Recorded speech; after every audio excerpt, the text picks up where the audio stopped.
Hello, I am Remo Yes Man, and today I would like to talk about Palworld because Palworld has absolutely taken the gaming industry by storm, and it's absolutely incredible, especially when you come to the realization that this game was made by a very small team with a budget of only $7 million.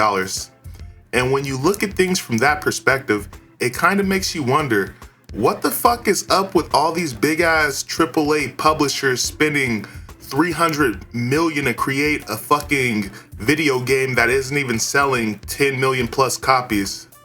But I dove into Palworld for 50 hours completely blind with no guides, just to experience the game in its entirety. And today I would like to talk about my experience because Palworld is actually a really good game.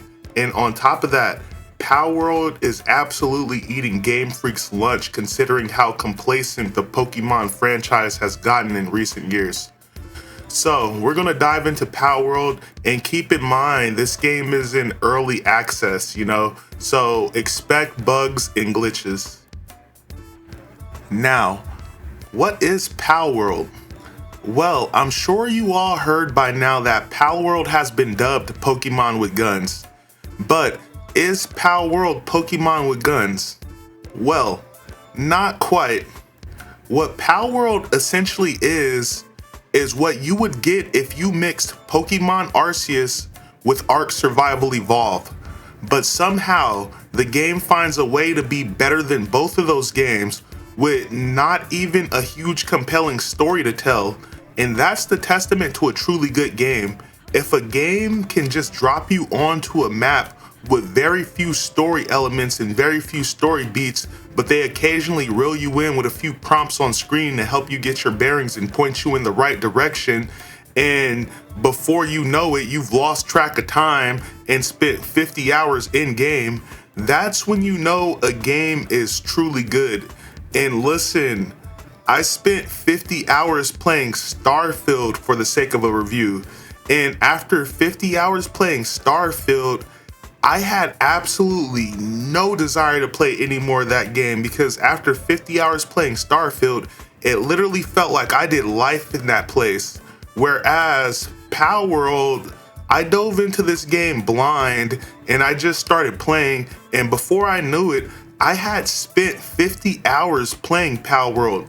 In between building up my base, catching new pals, crafting, and fighting bosses, time just flew by, and there were several nights where I played the game all the way up until it was time for me to go to sleep. And I shit you not, I would literally go to sleep and I would be dreaming about Palworld. Like, I would go to sleep, Palworld the fuck out. And that's how I know Palworld is truly a good game. When I go to sleep and I'm literally dreaming about the shit. Now, when you start Palworld, one thing about Palworld is the game actually doesn't do anything that's extremely unique or extremely overcomplicated. It's a very approachable game. What you essentially have is a survival exploration game mixed with a creature collector with these creatures that are called pals. Now, one of the first things the game tasks you with doing is catching a pal. And after you catch that pal, the game gives you several more basic tasks to get you familiar with the game and the world around you. Little minor tasks that you will be familiar with if you played any kind of survival game. Tasks like craft a campfire, craft a bed, build a base, build a pal storage box, so eventually when you do catch more pals, you have somewhere to go to access your pal surplus. The game actually brilliantly tasks you with a bunch of these little minor tasks, and you get XP for completing each of these tasks. And each time you level up, you're awarded a technology points. Now, these technology points can be used to unlock new crafting items from the technology page. Items such as workbenches, farms, berry plantations, mining stations, lumber stations, hot tubs, etc. And one thing you'll likely immediately notice when you start crafting is oftentimes When you put down a blueprint for something you want to craft, oftentimes your pals will go over and just start crafting the blueprint that you just laid out. Like I said, I dove into this game blind, so when I started building my base and I put down a blueprint and my pal subconsciously went over and started building the item that I planned to craft, I was pleasantly surprised. And as you're building all this stuff around your base, little by little you see your base start to come together, and it's really cool because eventually you'll watch your base go from a little ass dingy base to a nice little mansion, assuming you know how to build things. So, another way that Palworld is kind of like Pokemon Arceus is in your PAL progression. Let me explain.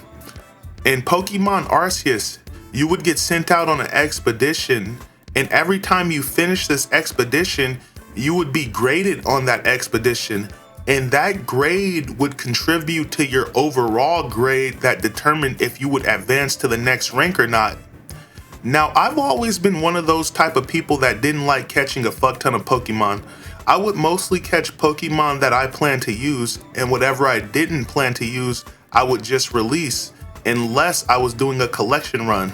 If I was doing a collection run, the only time I would catch multiple of the same type of Pokemon is if I was breeding them. I only needed one Pokemon of each type, assuming I'm doing a collection run. Pokemon Arceus kind of throws a wrench in that whole system. In Pokemon Arceus, you actually get a fuck ton of XP and level progression for catching a lot of the same type of Pokemon. So eventually I came to the conclusion that the game really just wants me to collect several Pokemon even if they're of the same type. Now, Palworld does something similar. The best way to accumulate XP by far in Palworld is to catch 10 of the same type of Pal. Now, after you catch 10 of the same type of Pal, there is literally a Pal counter that fills up. Once that Pal counter reaches 10, you don't earn nearly as much XP for catching duplicate Pals, but you still do earn some XP. So, 10 Pals is pretty much the cap when it comes to XP yields, are the most efficient XP yields at least. Now, whereas in Pokemon Arceus, they kinda threw this system in there just to extend the player's playtime, in Palworld, the system actually makes sense because in Palworld, there are certain pals that get lonely if they don't have another pal of the same type to hang out with. Some pals work more efficiently in a group, and some pals will naturally seek out others. For example, Sui. Sui is a female cat, and these cats will often group up with the Sweeper. The Sweeper is a big male cat. So oftentimes you would see groups of these female and male cats hanging out together. So whereas in Pokemon Arceus, they just kind of had this system to extend your playtime, in Palworld, it feels like the system makes a lot more sense. So there's actually another aspect of Palworld that I didn't even realize until I was like 40 hours into the game. So I'm sure by now you all know that some pals can craft stuff, but only certain pals can craft. Certain pals have certain uses around your base. For example, some pals can craft stuff, while other pals can mine stuff. Some pals can plant stuff, and some pals can be delegated to the farm to produce food or crafting materials, and some pals can cook. And rarely, occasionally you'll get a pal that can do almost all of the above. Now, at first I was telling myself, ooh, I like these pals that can multitask. I like these pals that can do several different things. But one thing that I learned on my journey is a pal may be able to do several different things, but it doesn't necessarily mean they can do them well or efficiently. If you look at each pal's skill bar, it will show you all the tasks they are proficient in. One thing I didn't realize is Although a pal may be proficient in several different skills, it doesn't necessarily mean they can do them efficiently. And on top of that, you have to remember that the game is in beta, so there's a bunch of little bugs and glitches. And one of the bugs that I seem to encounter is when I assign a PAL to a certain workstation. The way the game is designed, sometimes PALs get lazy, sometimes PALs start slacking off, and sometimes PALs get hungry and they leave the job site. So one thing I found is when a PAL is ready to go back to work, if they are proficient in several different skills, oftentimes when their time to go back to work, they'll start doing something other than the task I assigned them to.